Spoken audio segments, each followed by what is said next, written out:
Come, dear students, welcome to new class of economics. आज का जो हमारा टॉपिक है ये हमारे प्रीवियस टॉपिक से लिंक्ड है और इसलिए फर्स्ट जो लेफ्ट साइड पे सुपर नॉर्मल प्रॉफिट दिया गया है उसकी कैलकुलेशन मैंने पहले कर दी है, क्योंकि ये लास्ट लेक्चर में भी मैंने आपको समझा दिया था कि सुपर नॉर्मल प्रॉफिट हम कैसे काउंट करते हैं। बाकी ये तीन रहते थे हमारे: नॉर्मल प्रॉफिट, नॉर्मल लॉस और शट डाउन पॉइंट। तो पहले अगर ये क्वेश्चन आता है तो आपने इस क्वेश्चन में मतलब मुकम्मल मुकाबला के तहत फर्म के तवाज़न की मुख्तलिफ हालतें या सूरतें बयान करें या different equilibrium conditions of A firm under perfect competition. तो उसी तरह से क्योंकि ये अरसा कलील की बात है तो आपने अरसा कलील का जिक्र करना है। ठीक है, मैं हाईलाइट भी कर देता हूं यहाँ पे कि different equilibrium conditions of firm under perfect competition in short run, ताकि कंफ्यूजन ना रहे। इसी तरह अरसा कलील में मुकम्मल मुकाबला के तहत फर्म के तवाज़न की मुख्तलिफ हालतें बयान करें। तो अरसा कलील में जब आप इस क्वेश्चन को अटेम्प्ट करना, लॉन्ग क्वेश्चन को अटेम्प्ट करना शुरू करेंगे तो शुरू में सबसे पहले आप अरसा कलील की तारीफ देंगे। अरसा कलील ऐसा अरसा वक्त होता है जिसमें कोई भी फर्म या कारोबारी इकाई ना तो कारोबार के साइज को बढ़ा सके, ना नुकसान की सूरत में कारोबार को छोड़कर जा सके और ना ही ओवर प्रोडक्शन के लिए नया कारखाना लगा सके। उसके मुसारफ दो तरह के होंगे, मुइना मुसारफ और मुतगैरा मुसारफ। इसलिए वो अपने साइज या जिसामत में तब्दीली नहीं कर सकती। हाँ, अगर उसको प्रोडक्शन बढ़ानी है, पैदावार में इजाफा करना है, तो वो सिर्फ और सिर्फ डबल शिफ्ट या ओवर टाइम लगाकर इसमें इजाफा कर सकती है जितने वो कर सकती है। अरसा कलील आ जाएगा। उसके बाद मुकम्मल मुकाबला की तारीफ लिखेंगे। मुकम्मल मुकाबला की 5 शराइत होती हैं, वो लिखेंगे कि शैकी इकाइयों में यकसानियत हो, मंडी में आजादाना दाखिला हो, खरीदारों और फरोख्तकारों की कसीर तादाद हो, मंडी के हालात से मुकम्मल वाकफियत हो और आमलीन की रसद का लचकदार होना। ये बुक्स में आपके लिखी होती है मुकम्मल मुकाबला की। इसकी 5 शराइत लिखने के बाद उसके बाद हम लिखेंगे कि फर्म के तवाज़ुन की सूरतें, उसमें फिर चारों पॉइंट्स का नाम लिखेंगे तरतीब से। ठीक है, उसके बाद फिर हम इनको अलहदा अलहदा हाईलाइट करना, इसको अलहदा अलहदा डिस्कस करना शुरू करेंगे। तो यहाँ पे सिर्फ मैं उन चीजों को समझा रहा हूं, इसकी तफसील आप लोगों की बुक्स में लिखी होती है, वो वहां से आप रीड आउट कर सकते हैं। सबसे पहले super normal profit, normal profit और नॉर्मल लॉस और शट डाउन पॉइंट। स्टूडेंट को ये समझना चाहिए कि ये डायग्राम मिलती जुलती होती है, इसलिए कंफ्यूज हो जाते हैं स्टूडेंट्स। इन डायग्राम्स में एक चीज बड़ी वाज़ेह है बेटे, वो ये है कि इन डायग्राम के AR और MR का खत बिल्कुल सेम होगा, यहां तक डायग्राम सेम। प्लस अगर आप इसमें MC कर्व भी ड्रा कर लें, फर्ज करें ये फर्म का MC कर्व है,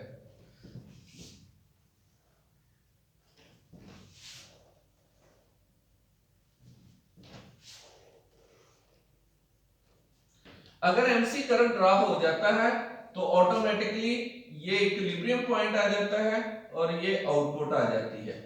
इसी तरह यहां पे ये E पॉइंट आ जाता है और ये आउटपुट आ जाती है। ये E पॉइंट, ये आउटपुट, ये E पॉइंट, ये आउटपुट। ठीक है, और ये हमारे पास प्राइस, ये प्राइस और ये प्राइस है। इस चीज से हम कैलकुलेट कर सकते हैं टोटल रेवेन्यू। टोटल रेवेन्यू क्योंकि किसी भी फर्म का मेन ऑब्जेक्टिव होता है प्रॉफिट। प्रॉफिट होता है total revenue minus total cost. Total revenue हमारे पास जो आते हैं कुल वसूलियां, कुल हासिल, और माइनस टोटल कॉस्ट, कुल लागत को हम कहते हैं। ठीक है, तमाम तरह के एक्सपेंडिचर, कुल हासिल में से कुल लागत को माइनस करेंगे, मुनाफा आ जाएगा। इसके लिए हमें पहले टोटल रेवेन्यू इसमें से काउंट करना होगा, फिर टोटल कॉस्ट एरिया काउंट करना होगा, उसके बाद हम इसकी ये चीज पॉइंट कर सकते हैं। तो टोटल रेवेन्यू तो सबका इतनी डायग्राम से भी हम मालूम कर सकते हैं। उसके एनालिसिस का ये है कि जहां पर MC ने इंटरसेक्ट किया, आउटपुट का डिसीजन हो गया। जहां पर आउटपुट का डिसीजन हुआ वहां से परपेंडिकुलर गिराकर हम फाइंड कर लेंगे हमारी आउटपुट ये है, हमारे AR क्या है। AR के लिए हम Q से AR के खत तक परपेंडिकुलर लेके जाएंगे, Q से AR के खत तक परपेंडिकुलर लेके जाएंगे। जहां पे इसको टच कर दे उस पॉइंट को E पॉइंट का नाम दिया जाता है और ये इक्विलिब्रियम ही है मुकम्मल मुकाबला में। तो इसलिए EQ हमारे AR होंगे, OQ हमारी आउटपुट होगी, इनको मल्टीप्लाई करेंगे तो ये सारा एरिया जो बन जाएगा ये हमारा टोटल रेवेन्यू बन जाएगा, ये सारा एरिया।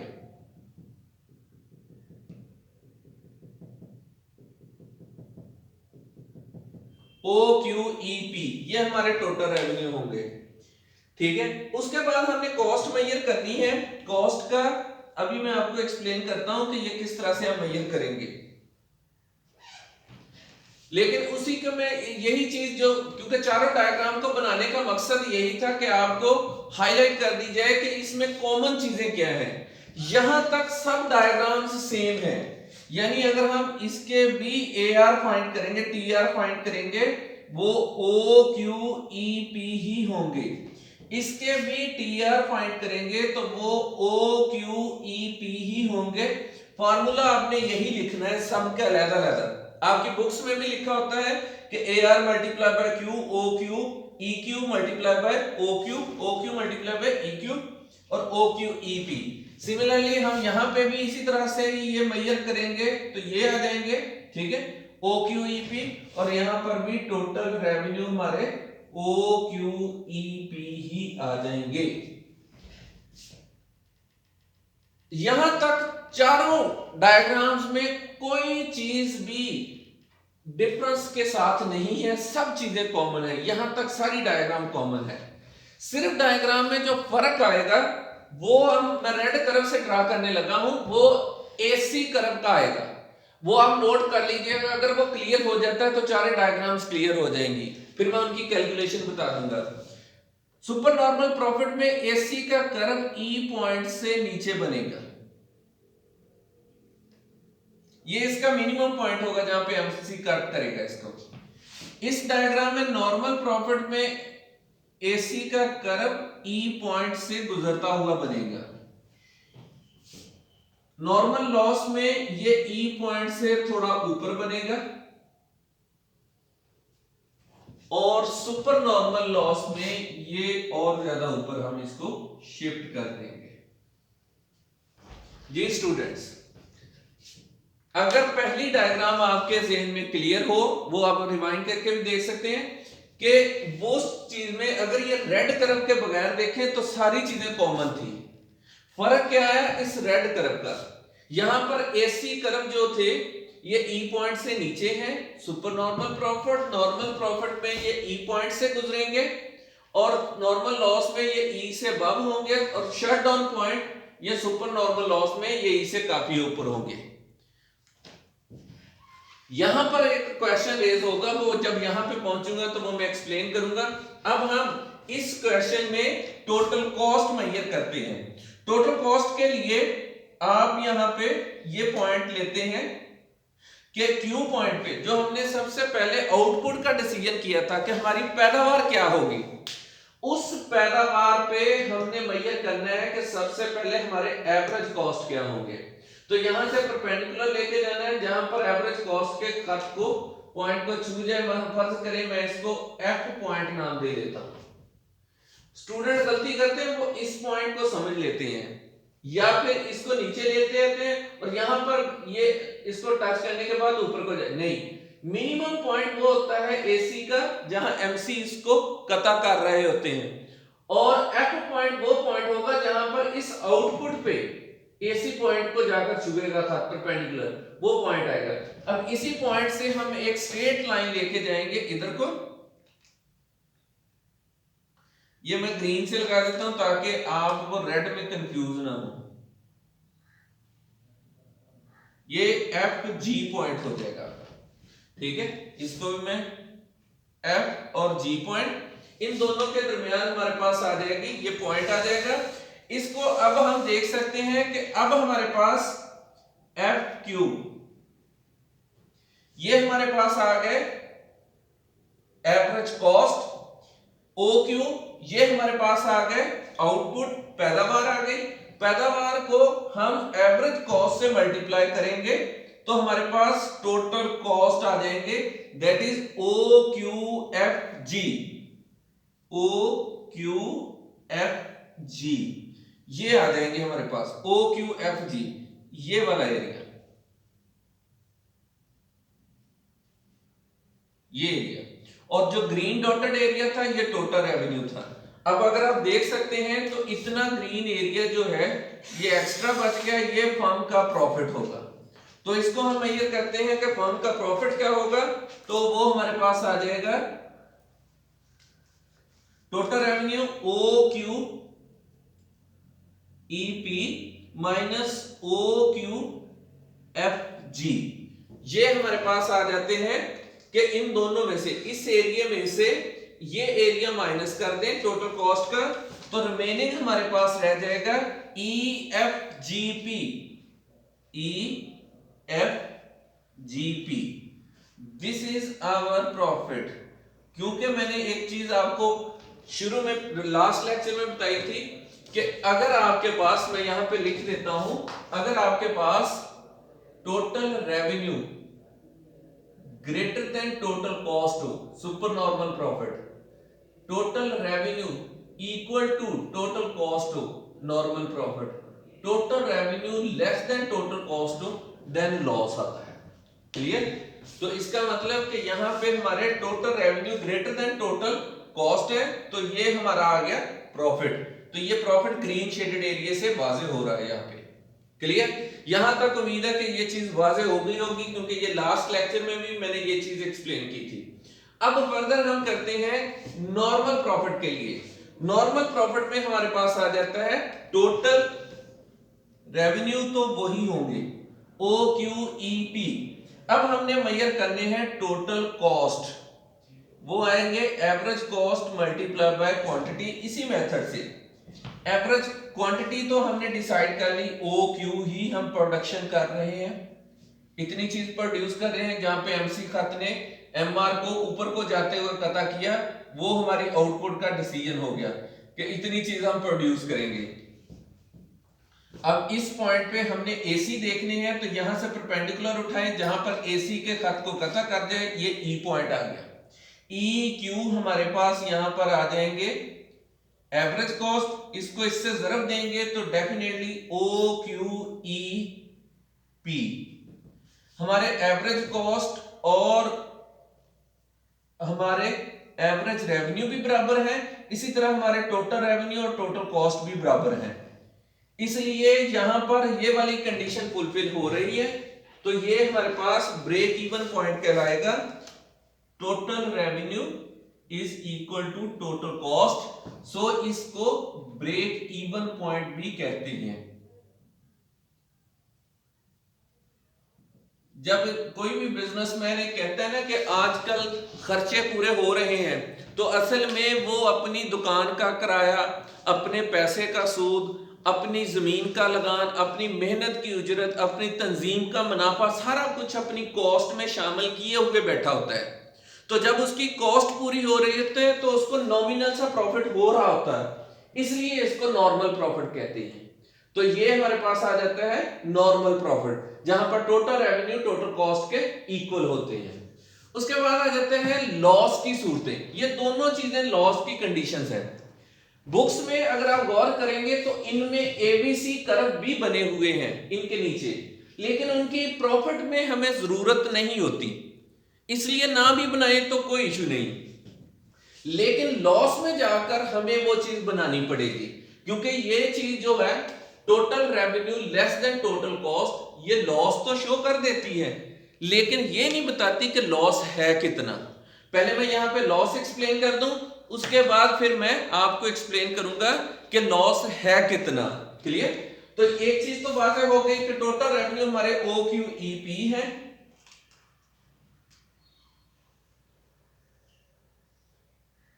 इसी तरह अगर मैं टोटल कॉस्ट फाइंड करूं,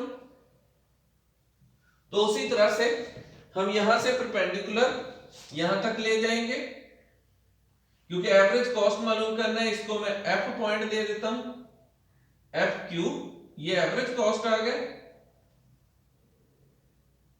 और ये आ गया मल्टीप्लाई बाय ओ क्यू। पैदावार की कहेंगे ना, अगर आप कंफ्यूज हो रहे हैं तो ये वाला फार्मूला मैंने लिखा होगा शुरू में, total cost is equal to average cost multiply by quantity, quantity O Q जो हमने डिसाइड कर ली ये वाली, एवरेज कॉस्ट क्यू से एसी तक ले जाना था, तो यहां पर भी मैंने एफ पॉइंट ही नाम दिया है, तो एफ क्यू ही रखा, तो इसलिए टोटल कॉस्ट भी हमारे पास आ जाएंगे ओ क्यू एफ जी, ये चीज आ जाएगी। और अगर हम प्रॉफिट फाइंड करते हैं, total revenue minus total cost O Q E P minus O Q F G, तो अगर गौर करें तो यहां पे अब कॉस्ट ज्यादा है, तो ये वाला एरिया जो है ये लॉस है। जिस तरह ये वाला एरिया प्रॉफिट था ना, इस तरह अब रेड एरिया ज्यादा हो गया, वहां पर यहां पर ओ क्यू एफ जी थोड़ा एरिया था, लेकिन वहां पर ये एरिया एक्सपेंड करके ऊपर तक चला गया है, तो अब जो उसमें से रेवेन्यू निकाल दें तो बाकी लॉस है, तो माइनस ई एफ जी पी, क्योंकि ये एरिया अब ज्यादा है। अगर आप देखें तो ये रेड सारा एरिया मैं डॉटेड कर दूं, ये सारा रेड एरिया जो है वो है हमारा, वो रिप्रेजेंट करेगा हमारी टोटल कॉस्ट को, और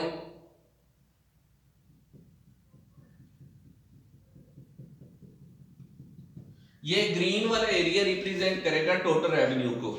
तो ग्रीन वाला एरिया थोड़ा है, रेड डॉटेड एरिया ज्यादा है, तो इतना रेड एरिया जो है वो ज्यादा, अब तो लॉस को जाहिर करेगा। अब क्वेश्चन ये आ जाता है कि ये लॉस सुपर नॉर्मल लॉस है या नॉर्मल लॉस है, मतलब कि नॉर्मल लॉस या शट डाउन पॉइंट है। तो इसका पहले मैं कंसेप्ट समझा दूं कि इनमें फर्क क्या है। जब एक फर्म चीज की प्रोडक्शन करती है, ठीक है, लेट्स सपोज कि कोई भी फर्म एक चीज को पैदा कर रही है, तो उस पर उसका 100 रुपया खर्च आ रहा है, 100 रुपीज खर्च हो रहे हैं, जिसमें से 40 रुपए फिक्स कॉस्ट है और 60 वेरिएबल कॉस्ट है, ठीक है। मान लेट्स सपोज कि ये तो हमारे पास टोटल कॉस्ट होगा, ये है फिक्स कॉस्ट और ये है वेरिएबल कॉस्ट, तो टोटल कॉस्ट आपके आ गए 100।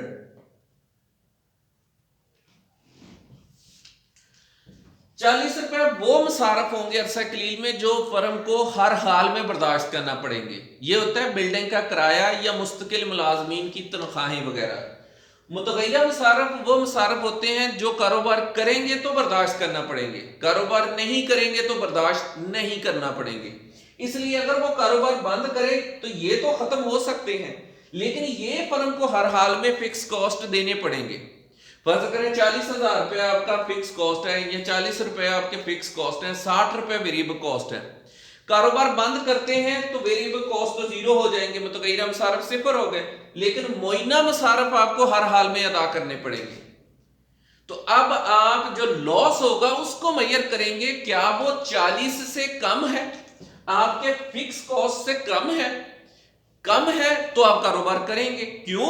क्योंकि अगर कारोबार बंद करते हैं तो आपका नुकसान 40 पे पहुंच जाएगा, कारोबार करते हैं तो हो सकता है नुकसान 20 का हो, 25 का हो, 30 का हो, तो आप कारोबार करेंगे। इसलिए इसको हम कहते हैं normal loss.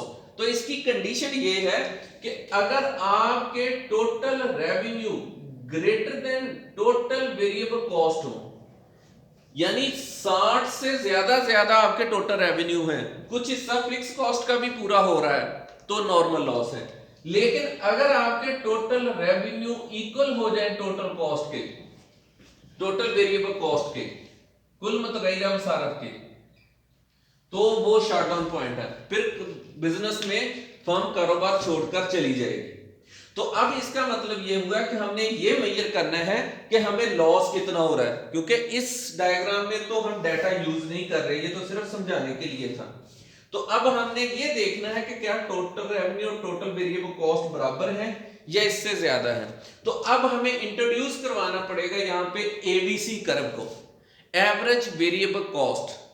Average variable cost का अगर आप नॉर्मल लॉस की डायग्राम बनाएंगे तो इसी तरह जो पोजीशन एसी की यहां पे है वो एवरेज वेरिएबल कॉस्ट की यहां पे होगी, जो एसी की यहां पे है वो एवरेज वेरिएबल कॉस्ट की यहां पे होगी, तो ऑटोमेटिकली आपकी डायग्राम कंप्लीट हो जाएगी।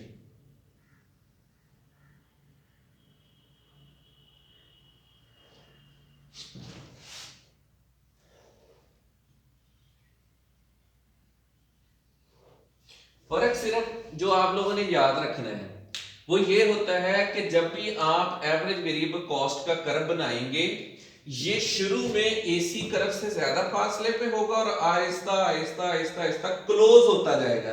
ये टेक्निकल मिस्टेक है जो अक्सर जगहों पे नोट की जाती है, बाज बुक्स में भी देखी गई है और बाज स्टूडेंट्स पेपर अटेम्प्ट करते हैं तो उनमें भी होती है कि ये शुरू में ज्यादा डिस्टेंस पे होता है और आहिस्ता आहिस्ता करीब होता है। एक चीज, दूसरी चीज इसको भी इसके मिनिमम पॉइंट से एमसी कर्व इंटरसेक्ट करेगा, इसको भी इसके मिनिमम पॉइंट से इंटरसेक्ट करेगा। इसलिए अगर आप नोट करते हो तो मैं डायग्राम बनानी यहां से शुरू करता हूं इधर को ऊपर को और फिर उसी टर्म में इधर को ले जाता हूं ऊपर को ताकि मिनिमम पॉइंट बने ही ये टेक्निकल मिस्टेक्स होती हैं जो कि ऑब्जर्व की जाती हैं स्टूडेंट्स की। अब हम इसके जिस तरह टोटल रेवेन्यू मेजर किए थे इसी तरह टोटल कॉस्ट मेजर किए थे, अब हम इसी के मेजर करेंगे टोटल वेरिएबल कॉस्ट। जिस तरह हम टोटल रेवेन्यू मेजर करते हैं average revenue multiply by quantity, total cost average cost multiply by quantity, total variable cost भी इसी तरह मेजर होंगे average variable cost multiply by quantity. Quantity हमें पता है ओ क्यू है। अब हमने मेजर करना है कि हमारे एवरेज वेरिएबल कॉस्ट यहां पे क्या होंगे। तो अगर आप गौर करें तो यहां पर हमारे एवरेज वेरिएबल कॉस्ट का ये कर्व है नीचे वाला, तो Q से परपेंडिकुलर उठाएं जहां पर इसको जाके टच कर जाए, वहां फर्ज करें ये मैं कोई भी नाम दे लेता हूं J और इसी से हम इस तरफ को पॉइंट ले जाते हैं ये K कर लेते हैं ताकि आपको आसानी रहे। तो अब हमारे पास ये आ जाएगा JQ, क्योंकि ये आउटपुट है इसको नहीं लेना, आपने लेना है Q से परपेंडिकुलर जो ABC को टच कर दे J पॉइंट पे। तो JQ हमारे पास आ गए एवरेज वेरिएबल कॉस्ट, इसको मल्टीप्लाई किया आउटपुट के साथ तो ये आ गया हमारे पास OQJK, OQJK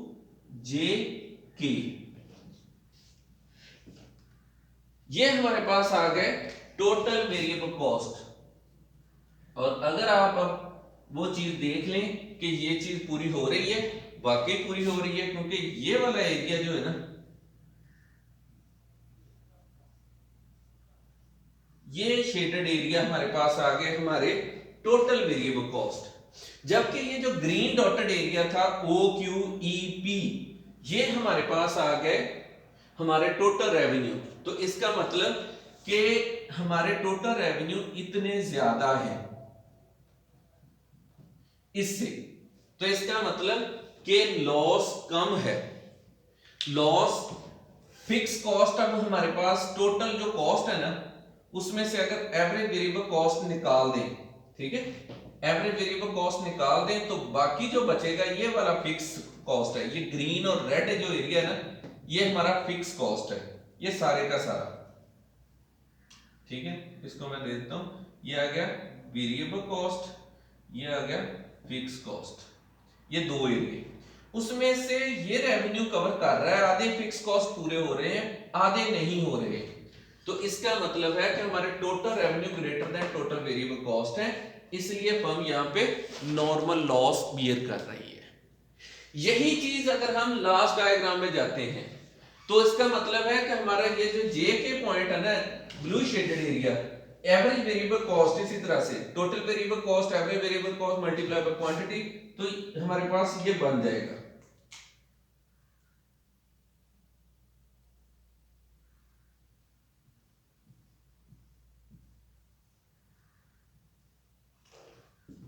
और अगर गौर करें तो हमारे पास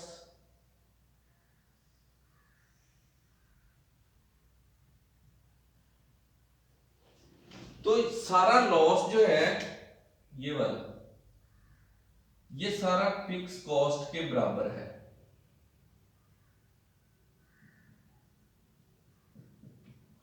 fix cost is equal to total loss.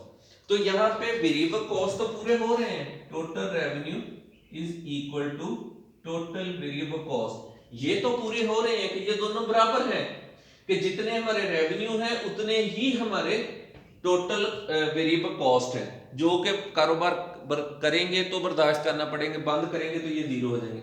लेकिन लॉस वही है, अगर कारोबार बंद करते हैं तब भी उतना ही लॉस है, कारोबार करते हैं तब भी उतना ही लॉस है।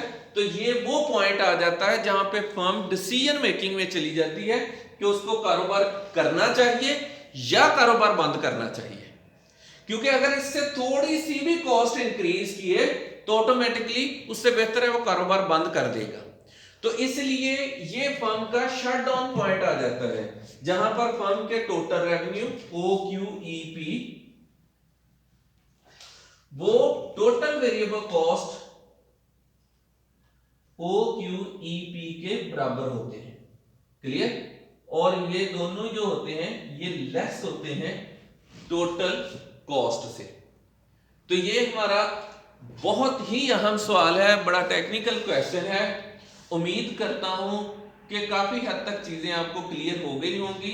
बाकी इसको, क्योंकि ये वन टाइम इसकी बेस में काफी क्वेश्चंस हैं कि किस तरह से ये कर्व आते हैं, किस तरह से हम कर्व को ड्रा करते हैं, तो वो कंसेप्ट क्लियर होंगे तो इंशाल्लाह ये चीजें भी क्लियर हो जाएंगी। तो अपना ख्याल रखिएगा, अल्लाह ताला आसानियां पैदा करे सबके लिए। अल्लाह हाफिज।